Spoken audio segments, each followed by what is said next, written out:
Nunca antes uma indicação presidencial para o Supremo demorou tanto tempo para ser sabatinada pelo Senado. Já faz mais de 2 meses que André Mendonça foi escolhido por Bolsonaro para ser o seu ministro terrivelmente evangélico no tribunal, para ocupar uma cadeira que envolve muitos interesses.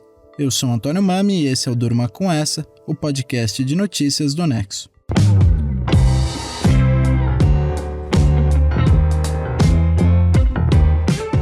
Olá, eu sou a Aline Pellegrini e estou aqui com o Antônio para apresentar esse podcast que vai ao ar de segunda a sexta, no fim da tarde e início da noite, sempre com notícias que podem continuar a ecoar por aí.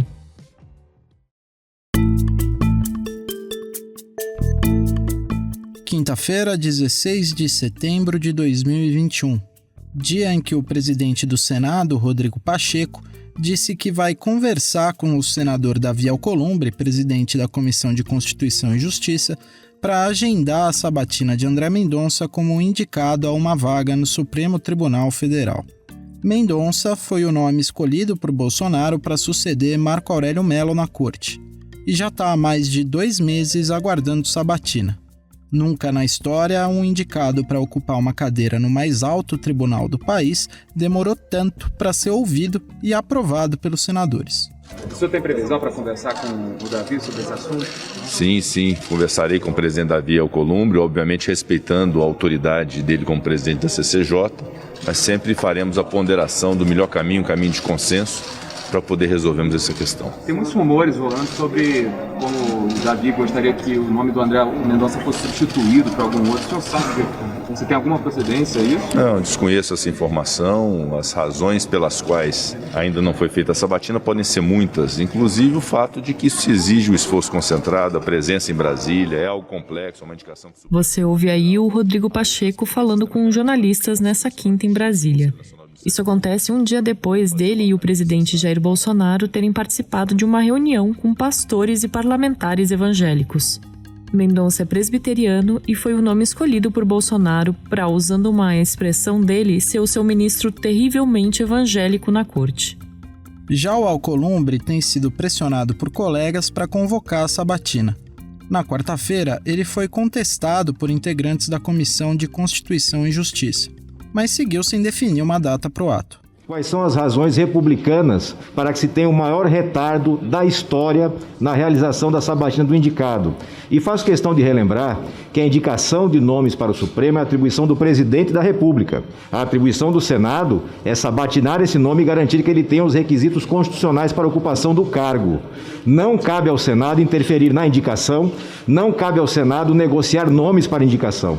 Então peço, porque não consigo visualizá-los, quais são os elementos que fazem que Vossa Excelência, no honroso cargo de presidente da Comissão de Constituição e Justiça do Senado da República, se negue a fazer o agendamento de uma sabatina simples de uma autoridade indicada. Você ouviu aí o senador Alessandro Vieira, do Cidadania de Sergipe, que é um opositor do presidente Bolsonaro. Ele explica como funciona o método de nomeação dos ministros para o Supremo.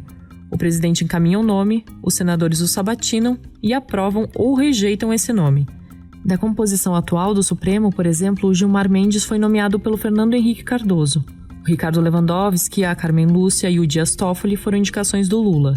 O Luiz Fux, o Luiz Roberto Barroso e o Edson Fachin são escolhas da Dilma Rousseff. O Alexandre de Moraes chegou lá pelas mãos do Michel Temer.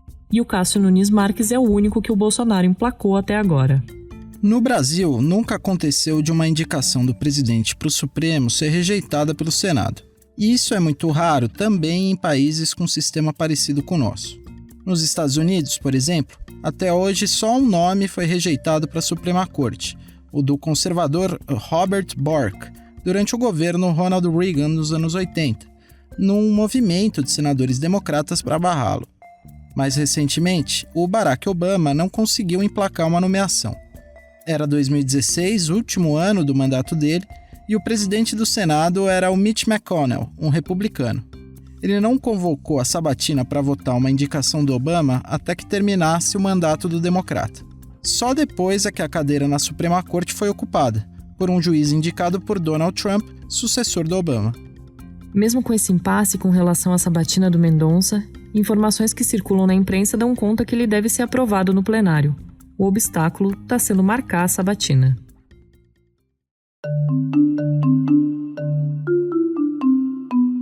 primeira vez em que o Bolsonaro prometeu indicar um ministro terrivelmente evangélico foi em 2019. Mas na primeira oportunidade que ele teve para nomear alguém, depois que o Celso de Mello se aposentou em 2020, ele nomeou um católico, que não chegou lá pela sua religião. Foi o Cássio Nunes Marques, um desembargador desconhecido do Piauí, que chegou ao Supremo com apoio de parlamentares do Centrão. O Nunes Marques vota reiteradamente de forma alinhada com o governo, mesmo que isso o deixe isolado no plenário. Isso aconteceu, por exemplo, em abril desse ano, 2021, mês em que a pandemia de Covid-19 chegou a matar mais de 4 mil pessoas num único dia no país, e período em que o governo federal pressionava para liberar cultos e outras celebrações religiosas, atividades supertransmissoras de Covid que estavam sendo proibidas por governos locais. Naquela ocasião, o Nunes Marques tinha dado uma decisão liminar derrubando decretos de governadores e prefeitos que proibiam essas atividades. Esses decretos foram derrubados por grande maioria no plenário, por 9 votos a 2. E na ocasião chamou a atenção o teor da sustentação oral do advogado-geral da União, que disse que, abre aspas, os cristãos não estão dispostos jamais a matar por sua fé, mas estão sempre dispostos a morrer para garantir a liberdade de religião e de culto, fecha aspas. O advogado-geral da União era o André Mendonça. O Mendonça é pastor presbiteriano licenciado e é servidor público federal concursado. Foi assessor na Controladoria Geral da União entre 2016 e 2018 e advogado-geral da União no governo Bolsonaro, um cargo que ele ocupou durante todo o ano de 2019 até abril de 2020, quando Sérgio Moro deixou o Ministério da Justiça acusando o presidente de interferir na Polícia Federal para proteger aliados e familiares. Mendonça então assumiu o lugar de Moro. Como ministro da Justiça, o Mendonça é acusado de ter extrapolado suas funções institucionais e ter atuado como advogado particular do presidente. Como, por exemplo, em julho de 2020, quando extremistas soltaram fogos de artifício em direção à sede do Supremo. Na ocasião, Mendonça soltou uma nota dizendo que o tribunal tinha que aproveitar a oportunidade para fazer uma autocrítica. Ele também pediu à Polícia Federal a abertura de uma série de inquéritos contra críticos e adversários políticos de Bolsonaro com base na Lei de Segurança Nacional, um dispositivo herdado da época da ditadura militar. Grande parte desses inquéritos foram arquivados pela Justiça e críticos identificam nas ações de Mendonça um mecanismo de assédio judicial contra opositores. Em março de 2021, o André Mendonça voltou para a Advocacia Geral da União, que ele deixou em julho, quando foi nomeado pelo Bolsonaro para a vaga do Marco Aurélio. Se os senadores enfim votarem a indicação, não vai ser a primeira vez que alguém progride desse cargo para o Supremo. Só na composição atual tem 2 casos: o do Toffoli, que foi advogado-geral durante o governo Lula, e do Gilmar Mendes, que foi advogado-geral do Fernando Henrique Cardoso. E qual é a importância para o Bolsonaro de ter um aliado no Supremo? Bom, durante a pandemia, por exemplo, o plenário do tribunal e ministros individualmente foram entraves às vontades do governo. Entre outras questões, decisões definiram que Bolsonaro não poderia derrubar decretos de quarentena editados por governadores e prefeitos, nem esconder dados da pandemia, nem deixar comunidades indígenas desamparadas, nem vetar que o uso de máscara seja obrigatório em locais públicos. Além de medidas sanitárias, o Supremo decide sobre uma série de ações de interesse do presidente, como seus decretos que flexibilizam o porte e a posse de armas no Brasil. O tribunal também tem autorizado diferentes investigações que atingem Bolsonaro, o governo federal ou seus apoiadores. Só contra o presidente são 4. Uma de suspeita de prevaricação na compra de vacinas da Covaxin, outra por suposta intervenção ilegal na Polícia Federal, mais uma por difundir desinformação e ameaçar as eleições de 2022, e ainda outra por vazar o conteúdo de uma investigação sigilosa na internet. O inquérito das fake news e das milícias digitais tem ramificações que podem atingir os filhos do presidente.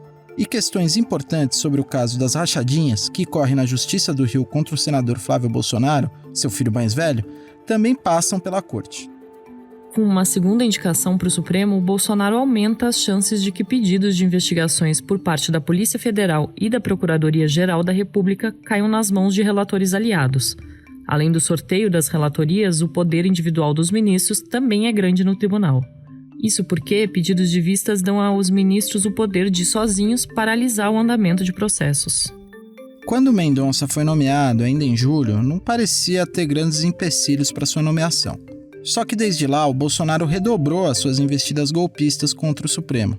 Ampliou as ameaças às eleições de 2022, atacou a credibilidade das urnas eletrônicas, pôs tanques para desfilar na frente do Palácio do Planalto no mesmo dia em que deputados votavam a PEC do voto impresso, tudo isso com uma retórica golpista.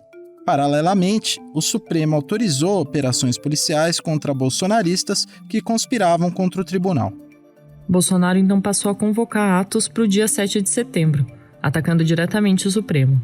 Lideranças parlamentares, banqueiros e empresários começaram a expor sua insatisfação com o presidente, num contexto em que a economia vai mal e a popularidade do presidente está em baixa.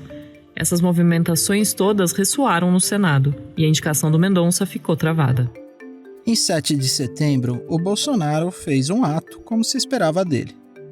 Chegou a subir num carro de som para ofender o Alexandre de Moraes, disse que iria desobedecer ordens do Supremo e ameaçou intervir no tribunal.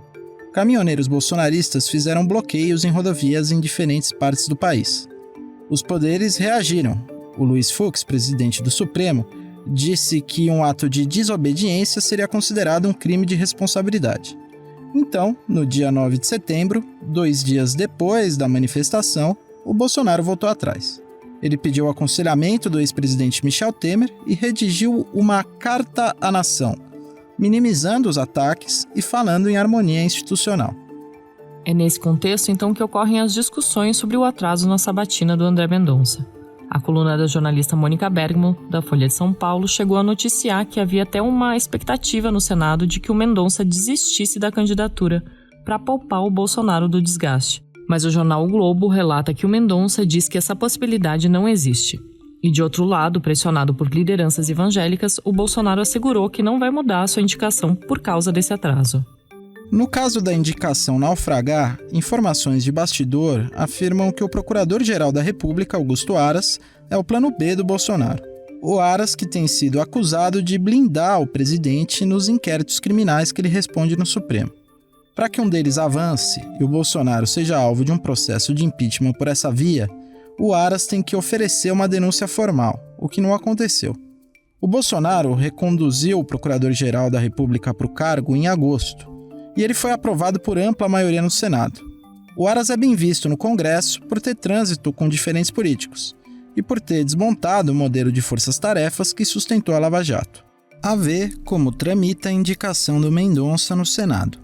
Uma indicação que envolve muito interesse do Bolsonaro e que está nas mãos dos parlamentares.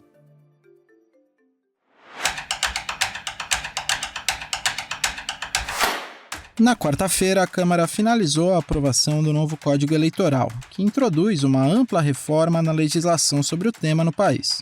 Na votação dos destaques ao texto base, os deputados resgataram um trecho que tinha sido descartado no momento anterior. Uma quarentena eleitoral para juízes, membros do Ministério Público, militares e policiais. A Fernanda Boldrin vai explicar essas mudanças aqui pra gente. Fernanda, como funciona essa quarentena e em que contexto ela foi aprovada na Câmara?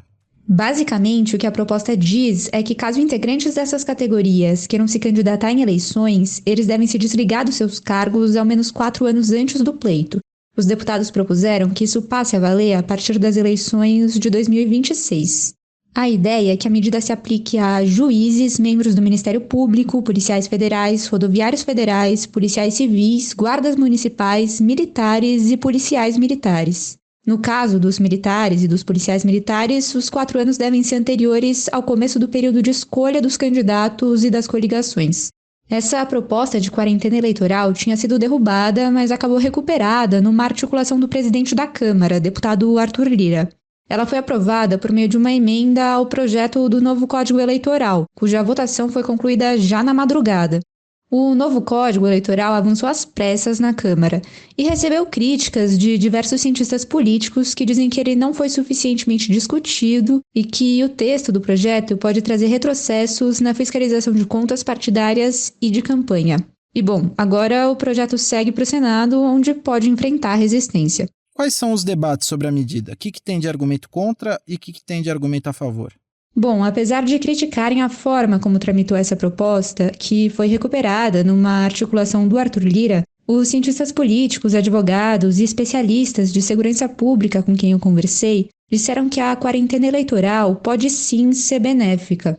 Isso porque a medida tem potencial de impedir que esses agentes utilizem o poder de suas funções para se promover politicamente ou desfavorecer adversários. E nesse sentido, a medida pode proteger tanto as próprias carreiras dessas categorias quanto o ambiente político e democrático. Só que há também ressalvas. O professor do Instituto de Direito da PUC-Rio, Michael Moalen, me disse, por exemplo, que é preciso ponderar qual seria, afinal, o melhor prazo de quarentena para garantir que o sistema democrático seja protegido e, ao mesmo tempo, garante o direito de participação do processo eleitoral.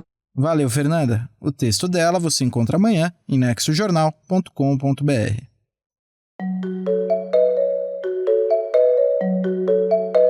O governo francês suspendeu 3 mil profissionais da saúde que se recusaram a se vacinar. Quem explica pra gente é o repórter especial João Paulo Charlot. Olá, ouvinte. Olá, amigos do Durma com Essa. O Ministério da Saúde da França suspendeu, na quinta-feira, cerca de 3 mil trabalhadores da área da saúde que se negaram a ser vacinados contra a Covid-19. O governo tinha avisado que a imunização contra a Covid ia ser obrigatória para quem trabalha em hospitais, postos de saúde, serviços de urgência e casas de tratamento e acolhimento de idosos. Essa obrigação passou a vigorar na quarta, e o pessoal que não quis se enquadrar foi suspenso já no dia seguinte. A França não é o único país rico que enfrenta esse tipo de resistência em relação à vacinação. Os Estados Unidos, por exemplo, estão penando para vacinar uma parcela do seu povo que é abertamente antivacina, seja por convicções religiosas, ideológicas ou por não acreditar na efetividade da vacina. Já na França também tem aí uma questão política de fundo que está presente em várias passeatas que aconteceram ao longo dos últimos meses, onde essas medidas como a imposição de passaporte vacinal para frequentar estabelecimentos fechados são contestadas nas ruas. Os franceses consideram que essas políticas sanitárias estão sendo muito arbitrárias. Já o governo responde argumentando que as decisões individuais, nesse caso, têm implicações graves para toda a coletividade, algo que tem amplo respaldo científico. Em todo caso, os funcionários que se recusam a se vacinar na França estão sendo suspensos, não expulsos. A medida pode ser revertida assim que eles se imunizarem, mas até lá, os salários e outros benefícios estão suspensos também. A França tem quase 3 milhões de funcionários da área da saúde. O governo calcula que os rebeldes da vacinação não passem de 2% nesse setor. Mas em alguns lugares, como num hospital de Nice, 450 profissionais se negaram a receber a vacina. A questão francesa mostra que o negacionismo e a irresponsabilidade, infelizmente, estão presentes em todo lado, sob os mais diferentes vernizes retóricos.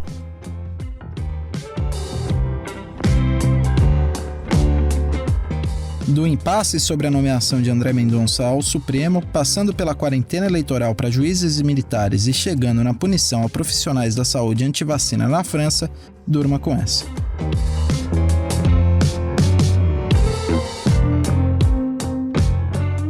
Um roteiro de Antônio Mami, produção de Aline Pellegrini, participação de Fernanda Boldrin e João Paulo Charlot e edição de áudio de Roberto Soares, termina aqui mais um Durma com Essa. Amanhã é dia de extratos da semana. Até!